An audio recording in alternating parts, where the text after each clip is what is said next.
Fais-tu toi aussi partie de ceux qui pensent qu'une femme doit être séduisante, attirante, faire des choses attrayantes, même voire érotiques, uniquement lorsqu'elle est en couple ou lorsqu'elle se met en, entre guillemets, chasse? Hello à toi, c'est de nouveau moi Lia pour ce nouvel épisode un peu caliente du Lia Talk. Alors, comme tu l'as compris, nous allons parler de séduction, d'amour, d'érotisme, de sensualité de femmes et de relations.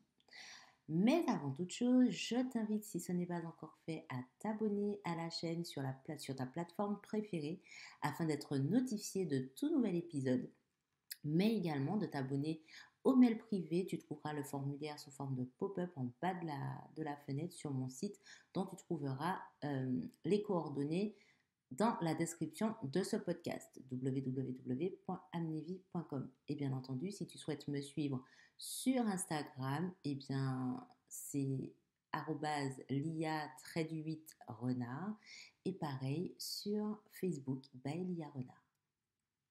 Alors, maintenant que ceci est dit et que tu sais quoi faire pour ne pas louper mes nouveaux épisodes un peu épiques, eh bien, j'aimerais déjà te partager pourquoi cette inspiration. Alors, au moment où j'enregistre ce podcast, nous sommes le 15 février 2021, mais cette inspiration, je l'ai depuis un moment.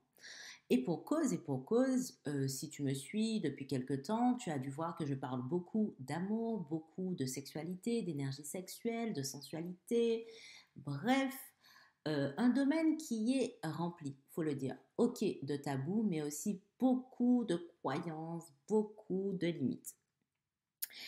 Et en fait, souvent, lorsque je partage des petites pratiques, lorsque je partage des inspirations, eh bien, les personnes pensent soit que je suis en couple, ou soit que je suis libertine. Oui, j'ai déjà eu cette question. D'ailleurs, j'ai une inspiration à ce sujet qui devrait te plaire dans les prochains jours, voire semaines à venir. Et là, hier, eh bien, nous étions à la Saint-Valentin. Et pareil, alors j'ai partagé une story sur Snapchat où mes fils étaient venus me rejoindre en fait finir leur nuit avec moi, enfin plutôt commencer la journée avec moi en grasse mat. Et du coup, on voyait apparaître mes draps en soie rouge, soie ou satin. Voilà, ouais, t'as compris. Je me trompe toujours entre les deux. Euh, et j'ai un ami avec qui j'échange énormément sur ce sujet qui m'a posé la question, mais tu vois, c'est toujours ça qui m'intrigue avec toi, Lia. Si tu es célibataire, pourquoi tu dors dans des draps de soie? Pourquoi tu t'achètes de la lingerie fine? En gros, pourquoi tu prends soin de toi si tu es célibataire? Et j'ai halluciné. J'ai halluciné parce qu'en fait, je venais de me réveiller. C'était quasiment le premier message que je voyais, que je lisais. Voilà. Et c'était marrant parce que j'étais en train de me laisser porter par cette sensation de kiff de cette matière en fait sur ma peau. J'ai l'impression que cette matière, en fait, la matière déjà, là, elle est, comment dire, elle active mon énergie. Et elle me reconnecte en fait à cette énergie de jouissance, cette énergie de luxe, cette énergie de prospérité selon moi en fait. Et effectivement, la couleur rouge en plus accentue le côté sensuel, le côté, oui, séduction. Mais en fait, en vrai, je ne le fais pas pour quelqu'un, je le fais pour moi. Et avant, cette question m'aurait heurtée. Je serais montée sur mes grands chevaux et j'aurais dit non, mais de quoi je me mêle et compagnie, blablabla, blablabla. Et la vérité, c'est que j'ai souri.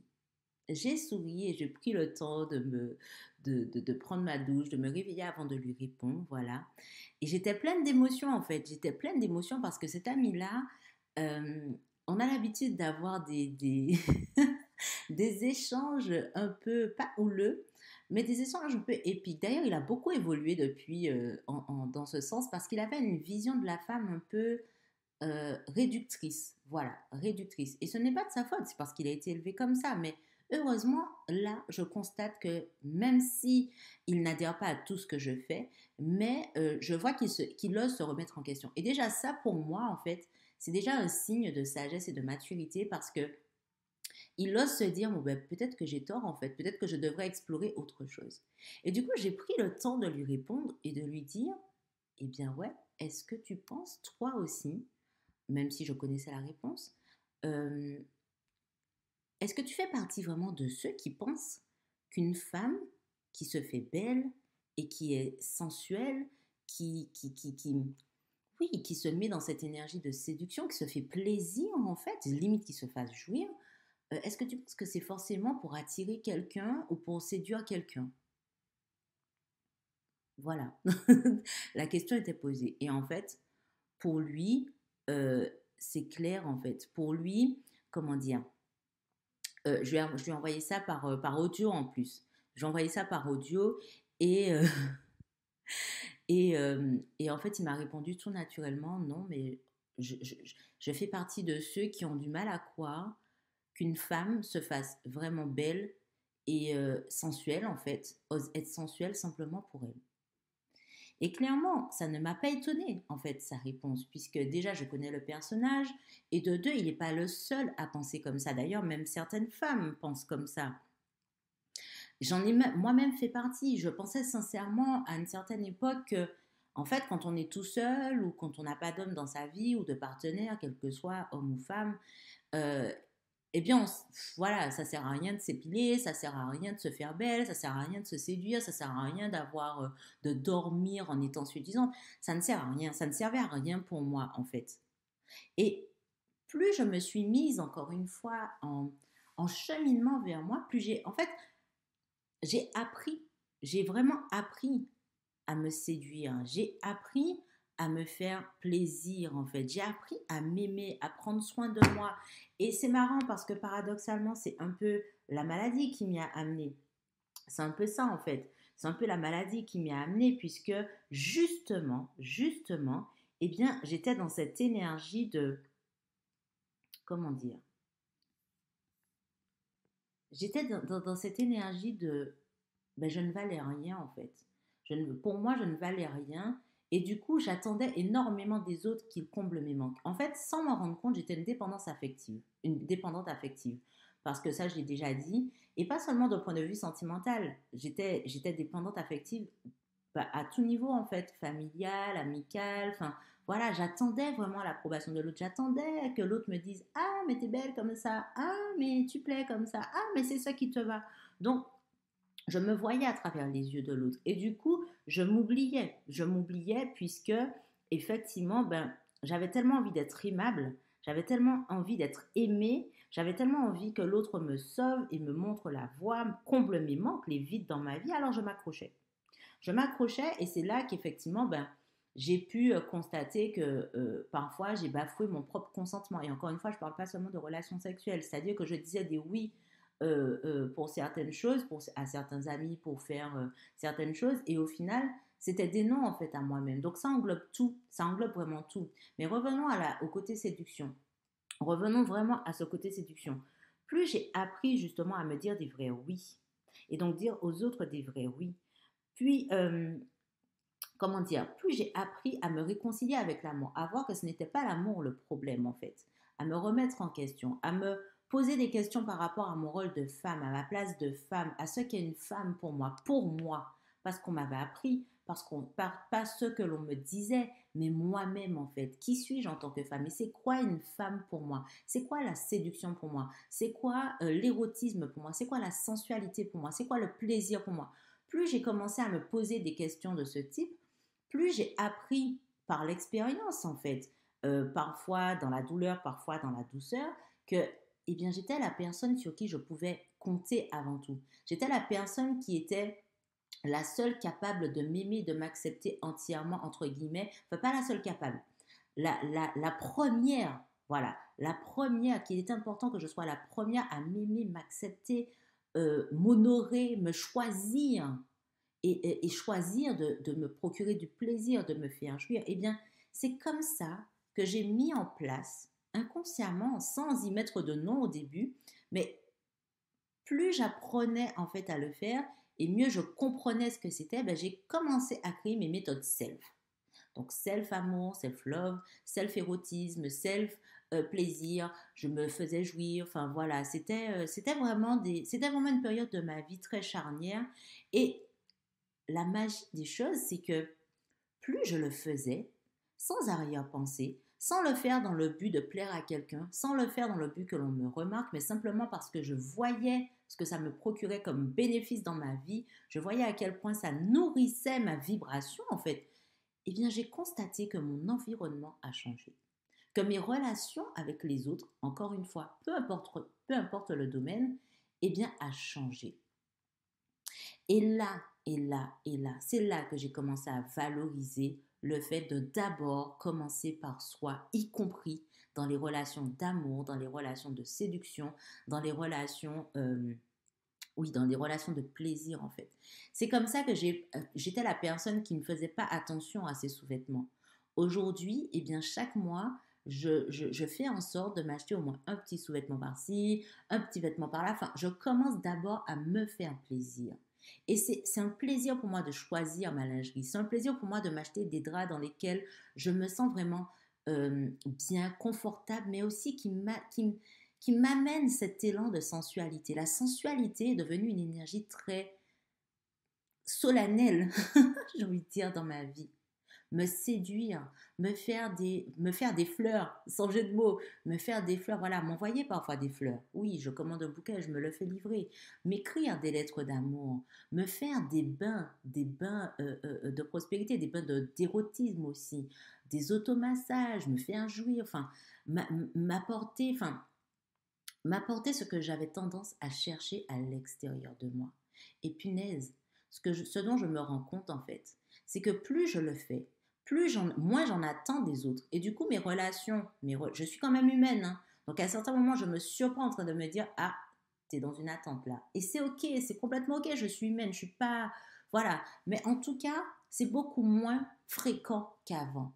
Parce que du coup, je nourris des relations avec des personnes, y compris avec des hommes, hein, avec des personnes dans lesquelles je ne suis pas dans l'attente qu'ils me comblent, qu'ils me choisissent, il ou elle, euh, euh, qu'ils me valorisent. Non, parce que je le fais déjà et je me sens déjà bien. Je me sens déjà bien avec moi-même. Et c'est ce message que j'ai envie de faire passer aux femmes, que je fais déjà passer aux femmes de ma communauté et aux hommes aussi, parce que c'est pas que les femmes en fait, ce ne sont pas que les femmes en fait, parce qu'on a tendance à croire que c'est un problème entre guillemets de femmes, mais ce sont aussi les hommes, ce sont aussi les hommes, nous sommes tous concernés. Séduis-toi avant de vouloir séduire l'autre en fait. Aime-toi avant de vouloir que l'autre t'aime. Accepte-toi avant de vouloir que l'autre t'accepte en fait. Parce que c'est uniquement en commençant par toi, et bien que l'autre sera attiré par cette énergie de confiance. Voilà, l'autre ne sera pas attiré par une énergie de manque. Encore une fois, je le répète, tout est énergie dans la vie. D'accord? Donc si tu vibres le manque, tu vas attirer des relations de manque. Tu vas attirer des relations de dépendance affective. Tu vas attirer des relations de sauveur-sauvé, les pires en fait. Tu rentres dans un engrenage dramatique, le fameux triangle dramatique. Non. Eh bien moi j'ai dit stop. J'ai dit stop à ces relations de dépendance et j'ai dit oui. J'ai dit oui à des relations de jouissance en commençant par moi. Et tu peux interroger mon entourage, ça se sent en fait. Ça se sent quand parfois, eh bien, dans mes vagues émotionnelles, dans mes creux émotionnels, je replonge dans cette énergie de manque. Ça se sent quand effectivement je me relâche à ce niveau-là. Et c'est complètement ok parce que ce sont des piqûres de rappel. Mais clairement, je ne suis pas anti-Saint-Valentin, je ne suis pas anti-fête de couple. Pas du tout, mais pas du tout. Simplement, j'ai fait le choix dans ma vie de commencer par moi pour que justement la personne qui partagera ma vie, les personnes, je dis les personnes parce qu'encore une fois, je ne parle pas seulement du domaine sentimental, mais les personnes qui partagent ma vie, eh bien, elles n'ont pas mes fardeaux à porter. Ok, je peux échanger à ce niveau avec elles. Je peux leur faire part de certains questionnements que j'ai, de certaines remises en question, quand j'ai mal aussi, quand je suis dans une tristesse, eh bien, je peux le partager avec certains amis. J'ai appris à les choisir aussi, à choisir ceux qui seront dans une écoute bienveillante, qui ne seront pas dans le jugement, qui ne seront pas là pour m'enfoncer encore davantage, mais qui seront simplement là pour me donner une petite tape sur l'épaule.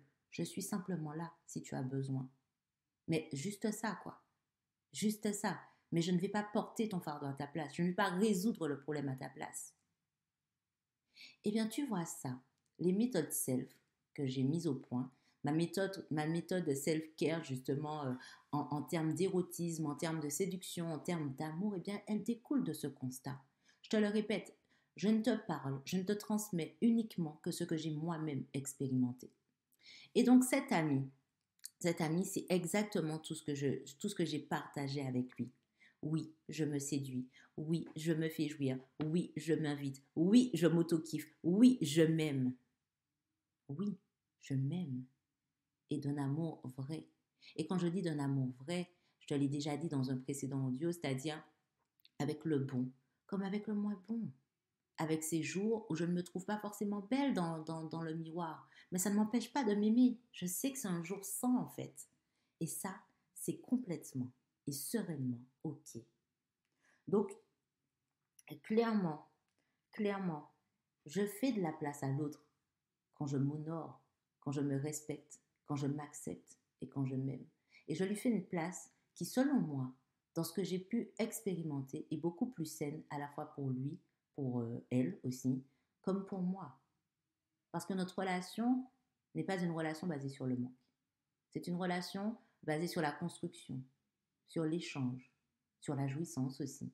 Encore une fois, quel que soit le domaine. Le plaisir, honorer mes plaisirs, honorer mes désirs, voir ce qui m'en procure et justement pouvoir en informer les personnes qui sont impactées par cela. Et ouais, et ouais, plus je prends soin de moi et m'apporte de l'amour et du plaisir, et plus mes relations avec l'autre sont enrichies, bonifiées, magnifiées. Alors clairement, à la fin de ce podcast, je t'invite à prendre le temps de te découvrir aussi de cette façon-là. Qu'est-ce qui te procure du plaisir? Comment as-tu envie de te séduire? Comment as-tu envie d'être séduite par un homme?